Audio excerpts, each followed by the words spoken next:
L'E-Prix de Paris aurait-il commencé avant l'heure? C'est en tout cas ce que l'on aurait pu penser en voyant rouler quelques bolides sur le champ de Mars. Tout y était, le silence des moteurs électriques, la foule acclamant les concurrents et les bolides taillés pour la course. Sauf qu'ici, les pilotes ont laissé la place à des enfants, tandis que les voitures ont aussi un peu rétréci. À 3 jours du Grand Prix de Formula I le 20 mai à Paris, les petits de 5 à 10 ans ont pu apprendre les rudiments du pilotage au volant d'une monoplace miniature. C'est avec les conseils des équipes de Jaguar que les pilotes en herbe ont pu apprendre à manier le volant sur la piste.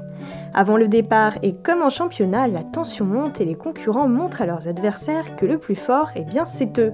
Plus sages, les filles sont concentrées au volant et nous montrent que le sport automobile, ce n'est pas qu'une histoire d'hommes.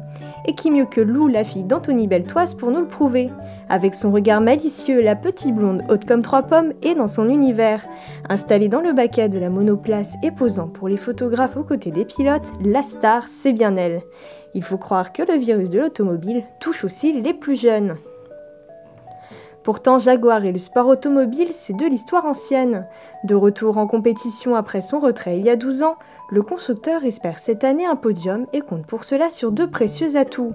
La voiture d'abord, une I-Type électrique de 270 chevaux, capable d'atteindre les 100 km/h en 2,9 secondes seulement et de 125 km/h en vitesse de pointe.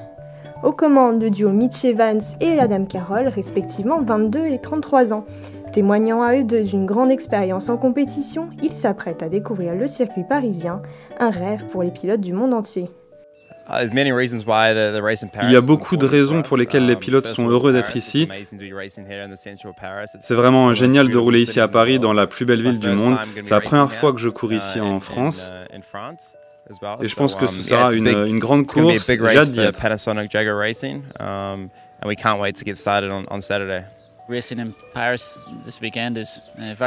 Je pense que c'est quelque chose d'important de courir à Paris ce week-end.